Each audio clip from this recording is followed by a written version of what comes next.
घर में सफाई करने वाली घर का पूरा सफाया कर सकती है। जी बिल्कुल नाज़रीन, अगर आप लोग भी अपने घर में काम वालियां रखते हैं, सफाई करने के लिए रखते हैं, हेल्पर रखते हैं, तो हो सकता है वो हेल्पर जो आपके घर की सफाई में आपकी मदद करती हो, आपके घर का सफाया कर जाए और आपको पता भी ना चले। बिल्कुल अब ऐसा ही हो रहा है। अब होता कुछ यूं है कि किसी भी पोश इलाके के अंदर अचानक से दरवाज़ा नॉक होता है और जैसे ही आप दरवाज़ा खोलते हैं तो सामने एक खातून खड़ी होंगी। खातून आपको बताएंगी कि वो कुछ ही अर्सा पहले जो है आपके इलाके के आसपास कहीं शिफ्ट हुई हैं और उसको काम की शिद्दत से ज़रूरत है, तो आप उसको जो है काम पे अपने घर में रख लीजिए, उसको तनख्वाह बाकियों के मामले में कम दे दीजिएगा। अब आप भी सुनेंगे कि ज़ाहिर है अगर कोई 4000 ले रही है तो ये 2000 या 1500 में मेरा काम कर देगी, तो आप भी फौरी तौर पर उसको तरजीह देंगे, आप उसको एंट्री घर में दे देंगे। अब वो शुरू में तो काम भी बहुत अच्छा करेगी, आपके साथ अच्छा ताल्लुक भी बनाएगी और आपके तमाम घर के राज भी जान लेगी। अब उसके साथ ही साथ ज़ाहिर है जब आपके घर के काम अच्छे कर रही होगी तो आप अड़ोस पड़ोस में और भी लोगों को बताएंगे कि यार मेरे घर में काम वाली आती है, वो बड़ी अच्छी है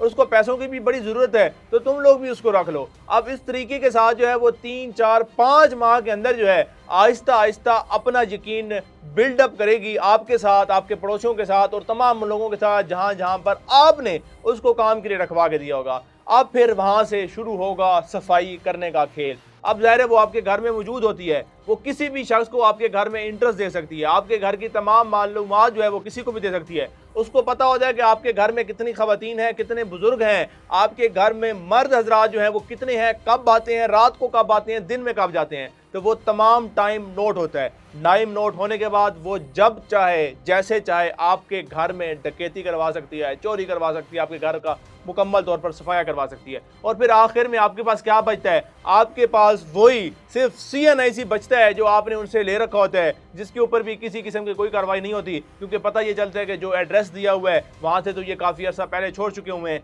या वो एड्रेस ही गलत होता है, या अक्सर जो है ID कार्ड ही जिनके जो है वो रजिस्टर्ड नहीं होते, जाली ID कार्ड बने हुए होते हैं, तब तक आपका सफाया हो चुका होता है। और उसके साथ ही साथ जिन घरों में आप लोगों ने वही काम रखवा के दी हुई होती है कि भाई अच्छा काम करती है, पैसे भी कम लेती है, अब वो भी आपसे पूछते हैं भाई आपने लगवा के दी थी, हमने तो आपके एतमाद पर उसको घर में जो है वो दाखिल किया था, अब आप लोग उसका जो है हमें जवाब दें कि वो कहाँ गए, हमारे पैसे, हमारे जेवरात, हमारा कीमती सामान कहाँ गया। तो इसलिए सबसे पहले तो आपने अगर घर में काम रखनी है तो आप उसको रखें जो बहुत पुराने अरसे से जो है या तो आप उसको जानते हैं या आपके इलाके में रहती है, क्योंकि अक्सर लोग लालच में आकर नई काम रख लेते हैं कि ये हमसे पैसे कम लेगी, वो पैसे तो कम लेगी लेकिन आपके वजूद में हर कीमती चीज़ वो उठा कर ले जाएगी।